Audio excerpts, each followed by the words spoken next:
Welcome to Adya Education, and today we are with second exercise of class 9 mathematics NCERT, that is 6.2. So if you have not watched the exercise 6.1 तो आप please पहले उसे जाकर के देखें, फिर उसके बाद इस एक्सरसाइज 6.2 को देखिएगा। तो हमारा पहला क्वेश्चन है find x and y and prove AB is parallel to CD। तो डायग्राम बना लेते हैं। सी मैं एनसीईआरटी बुक का ही सारा का सारा सम सॉल्व कर रहा हूं, line by line, number by number, ठीक है। तो हमारा डायग्राम है,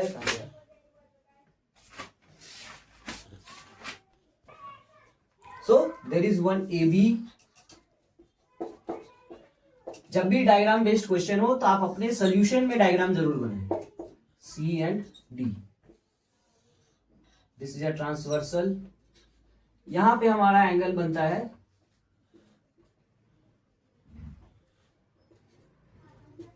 50। ये है हमारा एंगल x, ये है हमारा एंगल y और ये है हमारा एंगल 130। तो बहुत ही सिंपल सा क्वेश्चन है ये, let's solve it.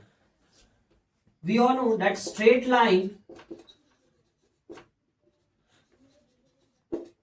Is equal to 180 degree, और ये एक स्ट्रेट लाइन है, ये जो ट्रांसवर्सल है हमारा, हम लोग कह सकते हैं 50 degree plus x is equal to 180 degree. So x is equal to 180 degree minus 50 degree, that is x is 130 degree, ठीक है। अब हम लोग y निकालते हैं, तो y भी बहुत सिंपली हम लोग का एक कंसेप्ट से निकल जाएगा, y is equal to 130 degree direct. इसका रीजन क्या होगा? vertically opposite angles are equal। Vertically opposite angles क्या है? दोनों आमने सामने वाले एंगल्स। जब भी दो लाइन मिलता हो किसी पर्टिकुलर पॉइंट पे, तो उसके जो आमने सामने वाले एंगल है, ये और ये, हमेशा इक्वल होते हैं। इसी को वर्टिकल अपोजिट एंगल्स कहते हैं, या फिर ये और ये। Got it? अगर आपको एंगल्स के ऊपर कोई एक वीडियो चाहिए तो मैंने बना रखा है, आप जाकर के इस ज्योमेट्री प्लेलिस्ट के वीडियो 2 को देखिए। मैंने सारे टाइप्स के एंगल्स को एक्सप्लेन किया है, उनके प्रॉपर्टीज को एक्सप्लेन किया है। तो ये वर्टिकली अपोजिट एंगल से प्रूव हो गया। अब हमारा सेकंड पार्ट है AB is parallel to CD। AB is parallel to CD से प्रूफ कैसे करेंगे? तो यहां पे हम लोग थ्योरम यूज करेंगे ऑल्टरनेट इंटीरियर एंगल्स का। Since x is equal to y, that is alternate interior angles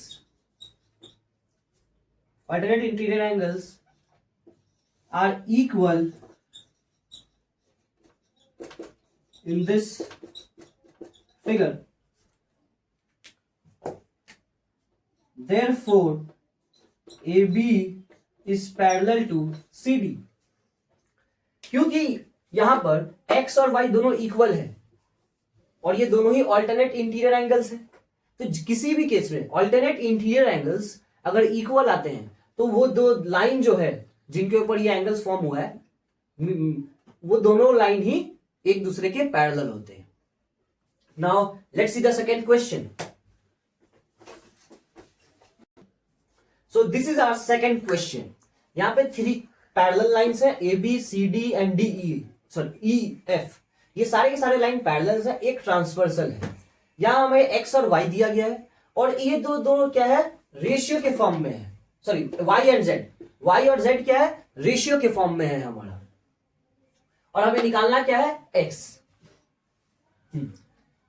सो जब भी रेशियो के फॉर्म में दिया जाए तो स्टार्ट कैसे करना है? Let the ratio multiple be x। Let the ratio multiple be x। यहां पे x क्योंकि हमें फाइंड करना है, तो हम लोग यहां पे a मान लेते हैं, वेरिएबल ही तो लेना है, ratio multiple. So y is equal to 3a and z is equal to 7a। तो y कितना है? 3a के बराबर है, z कितना है? 7a के बराबर है।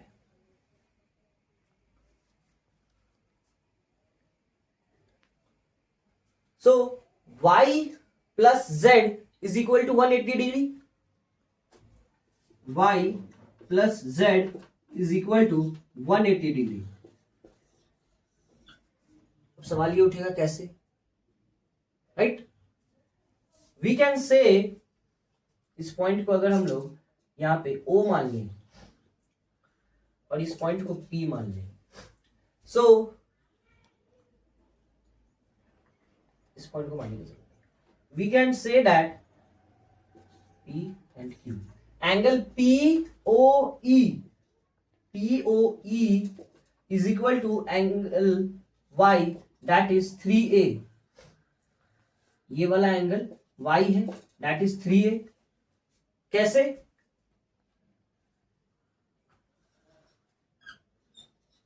corresponding angles are equal। तो यहां पर हमारा corresponding angles are equal, ये वाला रूल अप्लाई होगा या इस थ्योरम को हम लोग यूज करेंगे। सो POE हमारा y के बराबर है और y हमारा 3A के बराबर है।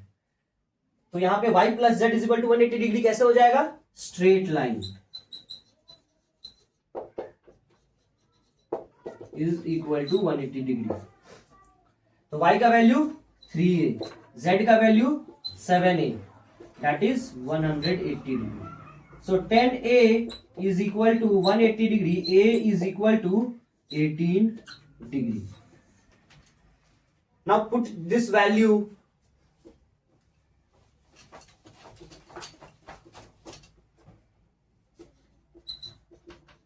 put the value of A.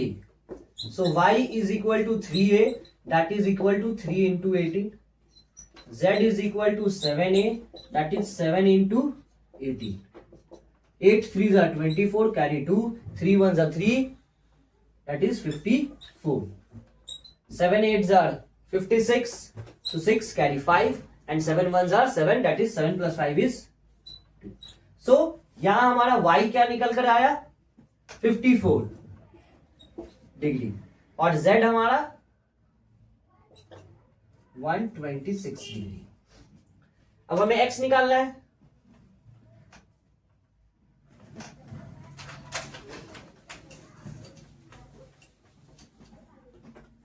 We can say angle x plus angle y is equal to 180 degree. अब यहां पे 180 डिग्री क्यों होगा? को interior angles is always 180 degree. ठीक है, एंगल एक्स तो दिया नहीं है, एंगल वाई हमें पता है 54 degree, that is equal to 180 degree. So angle x is equal to 180 degree minus 54 degree, that is 126 degree answer. तो इस तरीके से हमारा एंगल एक्स निकला है। अब एंगल एक्स को निकालने का एक और तरीका था, angle x is equal to angle z, that is 126 degree. कैसे? ऑल्टरनेट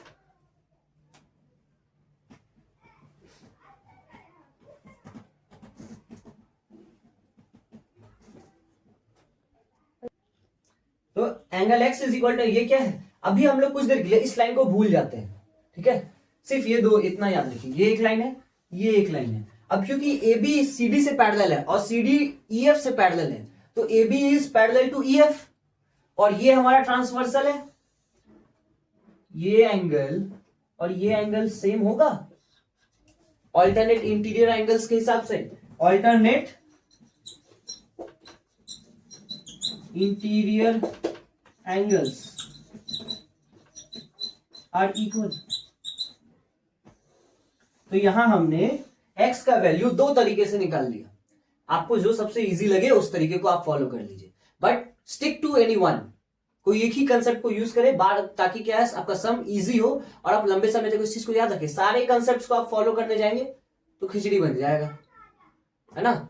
और बीरबल का खिचड़ी बीरबल के लोग ही खाए, हम लोग क्यों खाए भाई? Now move on to next question, that is third.